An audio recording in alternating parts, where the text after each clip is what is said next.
A luz do corpo e o olhar da graça. Por irmão Bruno Augusto Brandi. Mateus capítulo 6, 22. A luz do corpo é o olho. Portanto, se o teu olho for puro, todo o teu corpo será cheio de luz. 23. Se porém o teu olho for mau, todo o teu corpo será cheio de trevas. Se portanto a luz que estiver em ti for trevas, como será grande as trevas? Neste texto também nos traz um ensinamento a fim de alertar com respeito à necessidade de termos cuidado com o nosso olhar. E não somente naquilo que olhamos, à sombra do que diz em Salmos, capítulo 101:3. Um salmo de Davi. Cantarei a misericórdia e o juízo, a ti, ó Senhor, eu cantarei. 2. Comportar-me-ei sabiamente no caminho perfeito. Ó, quando virás a mim, andarei em minha casa com um coração perfeito. 3. Não porei coisa maligna diante dos meus olhos. Eu odeio a obra daqueles que se desviam. Não me contaminará.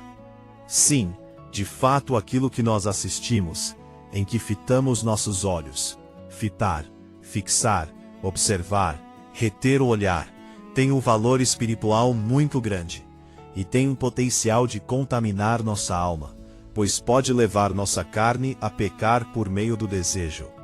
Desta forma, nós entendemos o cuidado que algumas denominações exigem em respeito de privação a programas de televisão, filmes, séries e etc. Mas também, este texto de Mateus vai nos incentivar com respeito à necessidade da vigilância no tocante a preconceito. O preconceito é um termo que remete a um conceito, ideia e entendimento já formado, antes mesmo de qualquer exame, raciocínio e ou questões morais e cívicas de respeito às diferenças. Quando criamos uma certa aversão, bloqueio ou rejeição contra nosso próximo, antes mesmo de um exame detalhado, seja de fala ou maneira de se portar, corremos um risco grande de tropeçar na palavra, pois nas Escrituras encontramos um texto que afirma assim: 29. Que nenhuma palavra imprópria proceda de vossa boca, mas aquilo que é bom para promover a edificação, para que ministre graça aos que a ouvem. 30. E não entristeçais o Espírito Santo de Deus, no qual estáis selados para o dia da redenção. 31. Toda amargura, e ira, e cólera, e tumulto, e blasfêmias, e toda a malícia seja tirada de entre vós. 32. E sede amáveis, uns para com os outros, compassivos, perdoando-vos uns aos outros, como também Deus vos perdoou por causa de Cristo. Também vemos o texto. 10. Mas por que tu julgas o teu irmão? Ou por que tu desprezas teu irmão? Porquanto todos nós compareceremos diante do tribunal de Cristo. Romanos, capítulo 14, versículo 11. Porque está escrito: como eu vivo, diz o Senhor, todo joelho se dobrará diante de mim, e toda língua confessará a Deus. Versículo 12. Assim, então, cada um de nós dará conta de si mesmo a Deus. Versículo 13. Portanto, não nos julguemos mais uns aos outros, mas antes decidi isto, em não pôr de tropeço ou escândalo no caminho do seu irmão. Versículo 14. Eu sei, e estou convencido no Senhor Jesus, que não há coisa alguma imunda em si mesma, mas para aquele que pensa que alguma coisa é imunda, para esse é imunda. Versículo 15. Mas se teu irmão se entristecer com o teu alimento, tu já não andas em amor. Não destruas com o teu alimento aquele por quem Cristo morreu. Versículo 16. Não seja, pois, blasfemado o vosso bem. Versículo 17. Porque o reino de Deus não é comida nem bebida, mas justiça e paz e alegria no Espírito Santo. Versículo 18. Porque quem nestas coisas serve a Cristo é aceitável a Deus e aprovado pelos homens. Versículo 19. Sigamos, pois, as coisas que contribuem para a paz, e as coisas que são para a edificação, de uns para com os outros. Versículo 20. Não destruas por causa do alimento a obra de Deus. Todas as coisas são de fato puras, mas são más para o homem que come com escândalo. 21. Bom é não comer carne, nem beber vinho, nem alguma coisa que teu irmão tropece, ou se ofenda, ou se enfraqueça. E outros textos a mais, que deixo aos irmãos, para que meditem e apresentem também vossos raciocínios.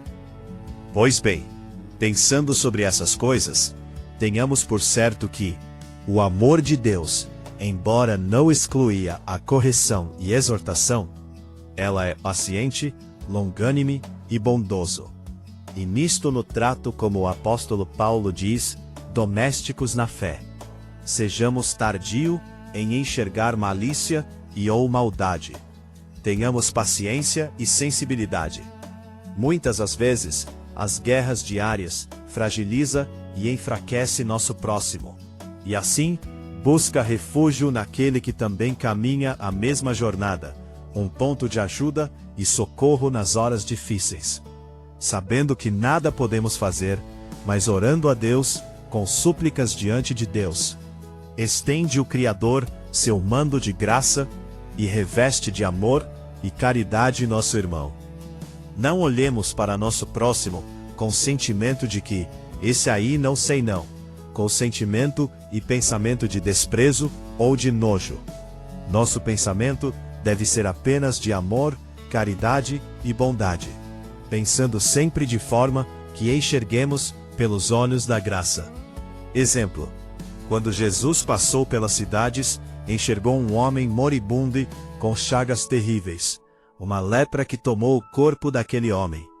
Os fariseus olhavam com repulsa e pré-julgaram de forma condenatória, dizendo até mesmo que sua condição se dava pelo fato de ter acumulado pecados contra Deus. Excluído da sociedade, o moribundo era desprovido de afeto, incompreendido pela religião. Foi quando o olhar de Jesus, o Cristo de amor, bondade e compaixão, expôs a necessidade de amor daquele coração abatido, que sem se importar com a contaminação, abraçou e amou. E como a consciência do enfermo estava fixada nas palavras dos fariseus, que repetiam dizendo: está assim porque pecou contra o Senhor vosso Deus, como que se ele merecesse a morte, e a morte sem arrependimento. É sobre isso que desejo expor aos irmãos, e que, enquanto escrevo, me impulsiona o Espírito Santo de Deus nessa exortação em amor, sem auxílio de ferramentas de aplicativos ou chat GPT, apenas inspiração divina. Se os nossos olhos forem maus, se existir maldade em nossos olhos, se olharmos primeiramente com olhos carnais de impiedade, impaciência, de imperícia, negligente no tocante ao amor de Deus, que nos exorta à prática da caridade. Caridade essa que está conectada diretamente à empatia, como ao bom samaritano, a mulher do fluxo de sangue, o paralítico alçado pelo telhado e apresentado tendo sido baixado por cordas, devido ao ambiente cheio de pessoas. O primeiro olhar deve ser de misericórdia. Há um texto que diz, Tiago, capítulo 4, onde vêm as guerras e brigas entre vós? Porventura, não vêm disto, das concupiscências que guerreiam nos vossos membros? 2. Cobiçais e nada tendes. Matais e desejais ter, e não podeis obter. Combateis e guerreais, e nada tendes, porque não pedis. 3. Pedis e não recebes, porque pedis mal, para consumirdes em vossos deleites. 4. Adúlteros e adúlteras, não sabeis vós que a amizade do mundo é inimizade contra Deus? Qualquer que quiser ser amigo do mundo, torna-se um inimigo de Deus. 5. Pensais vós que a Escritura diz em vão? O Espírito que em nós habita tem ciúmes? 6. Antes dá mais graça. Portanto ele diz, Deus resiste aos orgulhosos, mas dá graça aos humildes. 7. Sujeitai-vos, pois, a Deus, resisti ao diabo, e ele fugirá de vós. 8. Chegai-vos a Deus, e ele se chegará a vós. Limpai vossas mãos, vós pecadores, e purificai vossos corações, vós de duplo ânimo. 9. Estai aflitos, e lamentai e chorai. Converta-se o vosso riso em pranto, e a vossa alegria em pesar. 10. Humilhai-vos diante do Senhor, e Ele vos exaltará. 11. Não faleis mal uns dos outros, meus irmãos. Aquele que fala mal de seu irmão, e julga a seu irmão, fala mal da lei e julga a lei. E se tu julgas a lei, já não és um cumpridor da lei, mas juiz. 12. Há um legislador que é capaz de salvar e destruir. Quem és tu, porém, que julgas a outrem? 13. Ide agora vós, que dizeis, hoje ou amanhã, iremos a tal cidade, e lá passaremos um ano, e compraremos, e venderemos, e teremos um ganho. 14. Porque vós não sabeis o que trará o amanhã. Porquanto, o que é a vossa vida? É apenas um vapor que aparece por um pouco de tempo, e depois desaparece. 15. Porque isso é o que devíeis dizer. Se o Senhor quiser, haveremos de viver, e faremos isto ou aquilo. 16. Mas agora vos gloriais em vossas presunções. Toda esta glória é maligna. 17. Portanto, aquele que sabe fazer o bem, e não o faz, comete pecado. Sejamos verdadeiros imitadores de Cristo, amados irmãos. De fato, em espírito e em verdade diz respeito em viver, revestido por meio do Espírito tento, e acatando ele e suas direções. E em verdade é pelo texto da palavra que promove libertação em nós, quando a aceitamos, sem nossos conceitos ou preconceitos de vãs filosofias de obras mortas. Se de fato aprendemos do Senhor, por sua mansidão e humildade, assim também vivamos, mesmo com as dificuldades da vida terrena que temos. Olhando com olhos de amor, nosso corpo todo estará em luz, pois não haverá julgamento em nós, apenas o desejo de curar vidas, assim como fomos curados um dia. Não importa se o irmão não é assim ou daquele jeito. Suportar uns aos outros é conselho bíblico. Tomamos atitudes como essas porque criamos parâmetros próprios de conceitos imaginários para dizer, isso é certo e isso é errado. Veja o que esse texto diz. Isaías 64, 6. Todos nós, porém, somos como uma coisa impura, e todas as nossas justiças são como trapos imundos, e todos nós iremos murchar como uma folha. E nossas iniquidades, como o vento, nos têm arrastado. Apesar do contexto desse texto estar relacionado a Israel, ele ecoa nos dias de hoje. Achamos nossa justiça superior à do próximo. Então vêm as guerras, as porfias, as discussões, entra a soberba, a arrogância, e ficamos altivos em nosso espírito humano. Finalizo esse texto reflexivo e longo com este texto. 1 Coríntios, capítulo 13. 1. Ainda que eu falasse as línguas dos homens e dos anjos, e não tivesse caridade, eu me tornaria como bronze ressoante ou um símbolo tilintante. 2. E ainda que eu tivesse o dom de profecia, e entendesse todos os mistérios, e todo conhecimento, e ainda que eu tivesse toda a fé, de tal maneira que eu pudesse remover montes, e não tivesse caridade, eu nada seria. 3. E ainda que eu distribuísse todos os meus bens para alimentar os pobres, e ainda que eu entregasse o meu corpo para ser queimado, e não tivesse caridade, de nada me aproveitaria.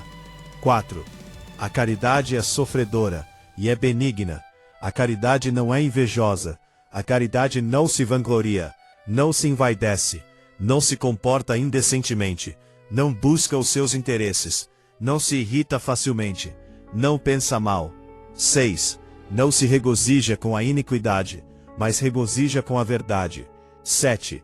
Sofre todas as coisas, crê em todas as coisas, espera em todas as coisas, suporta todas as coisas. 8. A caridade nunca falha, mas havendo profecias, elas falharão. Havendo línguas, cessarão. Havendo conhecimento, desaparecerá. 9. Porque em parte conhecemos e em parte profetizamos. 10. Mas quando o que é perfeito vier, então o que o é em parte será aniquilado. 11. Quando eu era criança, falava como criança, entendia como criança, pensava como criança.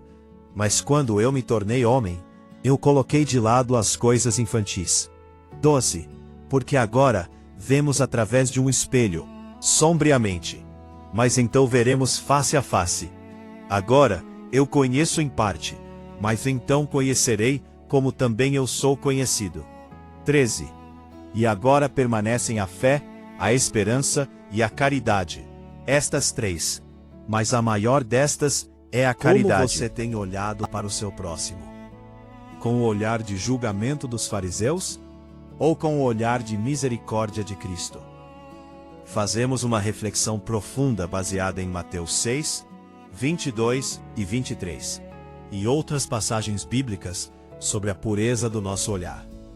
Entenda o perigo do preconceito, a necessidade da empatia e como a verdadeira caridade deve guiar as nossas ações no dia a dia. A verdadeira adoração não se encontra em criar regras de condenação, mas em adotar as lentes de Jesus Cristo. Resumo: a luz do corpo e o olhar da graça. O texto constrói uma reflexão sobre a pureza do olhar cristão, guiando o leitor e ouvinte por 4 pontos fundamentais. A dupla dimensão da visão. Apoiado em Mateus 6, versículos 22 e 23, e Salmo 101. O texto alerta que os nossos olhos são a porta de entrada para a alma.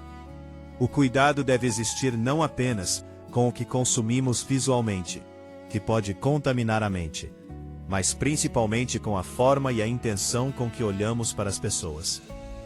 O perigo do julgamento e do preconceito. Referenciando passagens de Efésios, Romanos e Tiago. A reflexão adverte contra a facilidade com que criamos aversão e julgamos os irmãos.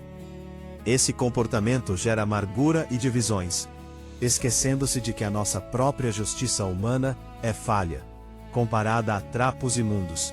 Isaías 64, versículo 6. O modelo de compaixão de Jesus.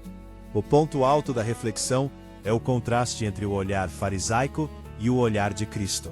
Enquanto os religiosos olhavam para o leproso com condenação e repulsa, Jesus ofereceu um olhar da graça, acolhedor, compassivo e que trouxe vida àquele coração abatido.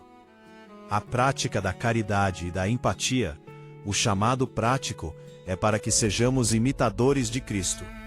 O olhar purificado e cheio de luz é aquele revestido do amor descrito em 1 Coríntios, capítulo 13.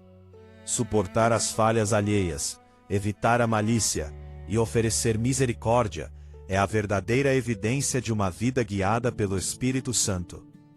Conclusão. Em suma, o texto nos mostra que a verdadeira adoração e espiritualidade não se encontram em criar regras de condenação, mas em adotar as lentes de Jesus Cristo no trato com o nosso semelhante. Quando abandonamos o tribunal do preconceito e substituímos a altivez humana pela empatia, todo o nosso corpo e as nossas ações se enchem de luz.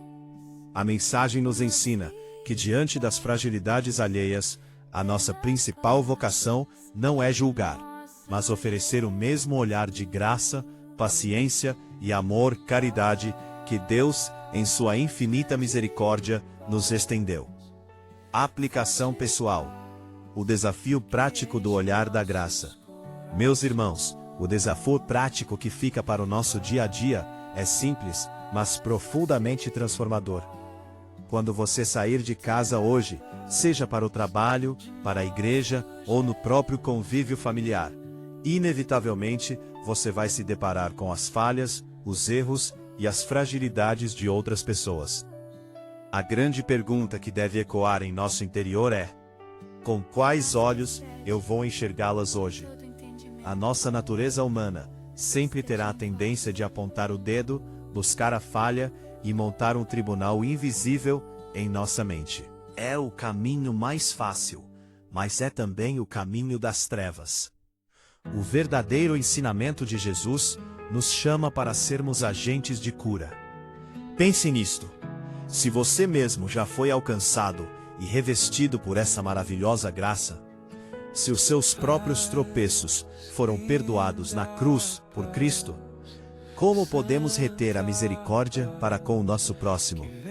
Sinta-se encorajado a fazer um exercício espiritual diário.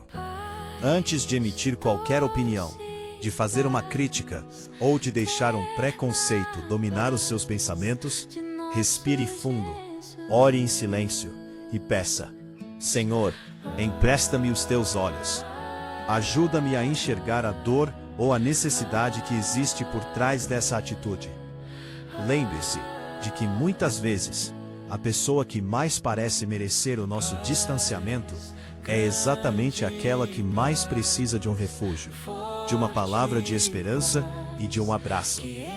Que a partir de hoje, você escolha ser luz onde estiver. Que o seu olhar não seja um peso de condenação sobre os ombros de ninguém, mas sim a ponte que conecta o coração ferido do seu irmão ao amor restaurador do Pai. Você é um embaixador do reino. Use o seu olhar, as suas palavras e a sua empatia para trazer vida aos que estão ao seu redor. Obrigado, caro leitor e ouvinte, por ter chegado até aqui. Por favor, se de alguma forma essa reflexão falou contigo, compartilhe. E que Deus Yahweh derrame suas bênçãos celestiais e divinas sobre vós, em nome de Yeshua o Mashiach, Jesus o Cristo. E a paz que excede todo entendimento seja abundante em vós. Baruch Hashem.